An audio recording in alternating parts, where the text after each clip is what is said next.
Okay, hi everybody. So we're back at the boltdepot.com again talking about fasteners. Okay, where I'd like you to go this week. So you should have looked in fastener materials and grades last week. If you didn't, then you need to make sure that you go and you have a look at the different fasteners and grades, how you distinguish them. We will be going over this into the lab, but by then you're going to be expected to know it. When we do it into the lab, because I have an assignment for you. Bolt grade, marking, and strength. This is also very important right here. So this we're getting into the strength of the bolts and the fasteners, so how you distinguish them and how actually strong they are. Okay, and then it gets into the tensile strength and yield strength, which I already defined before. Okay, so make sure you go have a look through there. About thread galling. Okay, so thread galling.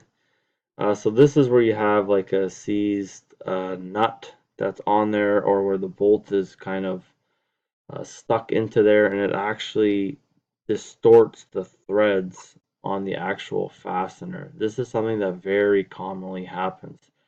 So how do we prevent that? Well, we use some kind of form of lubricant or an anti-seize on the bolt, but only if it's actually necessary. So make sure this is very important. You need to read through all of this, uh, and why this happens, how to prevent it. So there's a lot of reading in there for you to go over. So right in there about thread galling.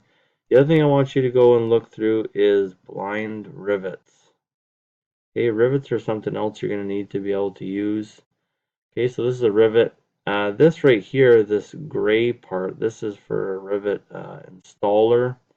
Okay, so we can bind two pieces of metal or material, aluminum, whatever, together with a rivet without a fastener. Okay, and then this is how it actually happens. So we have different types of them. Okay, very versatile. It's not really high strength for holding it together, but you're going to see some of these on like body panels and stuff like that. You can see some rivets on. Make sure you have a look at those as well. The other thing I want you to go and look through this week right here is this section right here. So the printable fastener tools. We're going to go and look in this one right here. So this is the sheet that you should have already looked through. So machine screws, wood screws. What are all the difference about them? So nuts and washers. What are nuts and washers used for? You should know all that. So the strength. Okay, then we have the different types of heads that we have for screws. Okay, this is really good info. Then we get into the different types. So you need to know the different types of the screws. Don't worry so much about these right in here. Okay, so here we've got rivets, cotter pins. Cotter pins are very commonly used, also known as a split pin. Okay, we use them with what's called a castellated nut. And if we go down here, okay, here's a castle nut and here's a slotted nut, and that's where we would have a cotter pin used in there. So it would go through a shaft that goes through there, and then it would actually lock that nut in place with the cotter pin. Okay, so make sure you have a look all through these nuts. So like right here, we've got a nylon insert locking nut. So the nylon actually prevents the nut from backing off, but these are only a one-time use. There's also a video in CDX on these that shows that.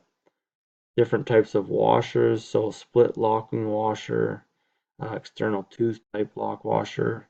Also, there's good stuff in there on CDX about that kind of stuff as well.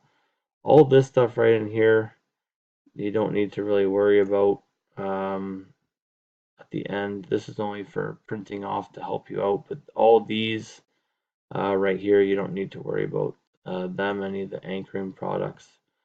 Okay, so there's a lot of stuff for you to look through all in there, and make sure that you read.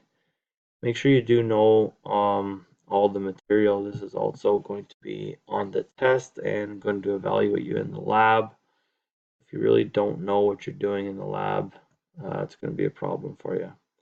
Okay, so as always, if you have any questions, just send me off an email. All right, thanks. Bye.